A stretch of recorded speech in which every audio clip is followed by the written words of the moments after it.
So hello friends, welcome back to my channel. So আজকে আমরা পাথরঘাটা মেলায় চলে এসেছি। সো পাথরঘাটা মেলায় এসে দেখি যা ভয়ানক অবস্থা, কারণ এখানে খুব ঝড় তুফান ছড়িয়ে পড়ে গেছে একবারে। যেখানে দাঁড়িয়ে আছি সব এত যে জমজমাট মেলাটা হয়েছে, সেই মেলাটা একবারে ছড়িয়ে ছিটিয়ে গেছে। কারণ এত হাওয়ার মধ্যে থাকা যাচ্ছে না, এদিকে বৃষ্টি আসার প্রচুর সম্ভাবনা। সো আমরা লুকিয়ে আছি প্যান্ডেলে, কিন্তু প্যান্ডেলের মধ্যে দেখি যে খাবার দোকানটা একবার উড়ে যাচ্ছে, লাইটগুলো এদিক ওদিক সরিয়ে যাচ্ছে, অন্ধকার ছায়াচ্ছন্ন হয়ে গেছে, লাইট ইলেকট্রিক চলে গেছে। তো এরকম ভয়ানক অবস্থা এই পাথরঘাটা মেলায় এখনও পর্যন্ত যে চড়ক সেই ঘোরানো হয়নি। সো এত ঝড় যে এখন থাকতে পারছে না, কারণ দোকানে যে সেগুলো প্লাস্টিকগুলো সব উড়ে যাচ্ছে, এইদিকে বিদ্যুৎ চমকাচ্ছে। সো আমরা থাকতে পারছি না। সো এখানকার এরকম অবস্থা যে মানুষগুলো এদিক ওই দিক করে চলে যাচ্ছে। সো থাকতে পারছে না এই ঝড়ের মধ্যে। দোকানগুলো সব জিনিসপত্র সব ঢুকিয়ে নিচ্ছে, কারণ দোকান সব বন্ধ করতেছে। এতটা হাওয়া জোরে আসতেছে যে বলাই আর যায় না।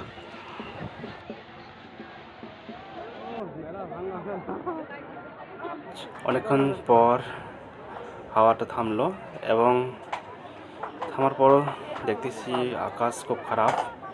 সো থাকার না থাকার মতো অবস্থা। मुझको दे तू मिट जाने, गम खुद से दिल मिल जाने, क्यों है ये इतना फासला, लम्हे ये फिरनाने। সো এখানে পুজোর মণ্ডপ, সেই মণ্ডপই সবাই দাঁড়িয়ে আছে। সো এখানে খুব রাত্রে হয়ে গেছে, এখনও পর্যন্ত এই গাছ ওঠানো হয়নি। সো এই পর্যন্ত গাছ উঠাচ্ছে, কারণ চড়কটা ঘোরাবে। তো এত ঝড়ের মধ্যে কি করে ঘোরাবে তা সম্ভব হচ্ছে কি না, হবে না মনে হচ্ছে। চড়কের গাছটাকে আস্তে আস্তে করে ওঠানো হচ্ছে, সেই অন্ধকারের মধ্যে দেখা যাচ্ছে ভালো মতো ক্লিয়ার করে।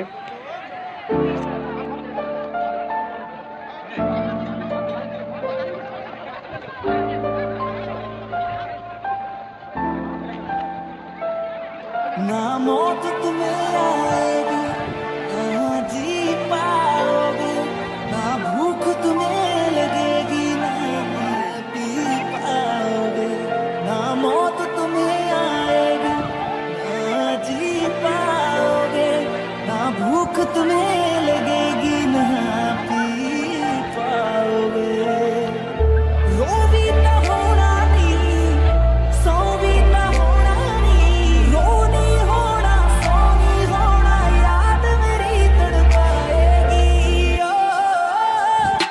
সো ফাইনালি গাছটাকে ওঠানো হয়ে গেছে। সো এইদিকে পূজা শুরু হয়ে গেছে, যাকে ঘোরাবে তাকে দিয়ে চাঁদা তোলা হচ্ছে। আর অন্যদিকে এইদিকে খুব জোরে করে হাওয়া আসতেছে, আর এদিকে বৃষ্টির জন্য খুব তৈরি হচ্ছে। সব বৃষ্টি শুরু হয়ে গেছে এখন। সো আমরা বৃষ্টির জন্য দাঁড়িয়ে আছি প্যান্ডেলে, অর্থাৎ দোকানের মধ্যে। সো দোকান থেকে বাইরের দৃশ্য দেখা যাচ্ছে, একদম পুরো প্রচুর বৃষ্টি। সো এদিক থেকে ওদিক মানুষের সবাই দূরে, এদিকে পাথর পড়তেছে, ছোটো ছোটো স্লাইস। সো আমরা দোকানের ভিতরে আছি, সবাই দেখা যায় না, অন্ধকার লাগে, দেখা যাচ্ছে বৃষ্টির মধ্যে।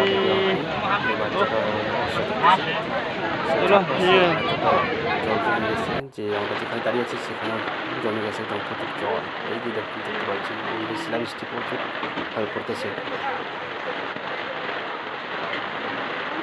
বৃষ্টির জন্য মাঠ ভরে গেছে জলে একবারে, চারিদিকে লোক শুনশান হয়ে গেছে। যতটা মানুষ ছিল এখানে মেলার মধ্যে, সেই মানুষের মধ্যে একটা লোক সব লুকিয়ে আছে দোকানের ভিতরে।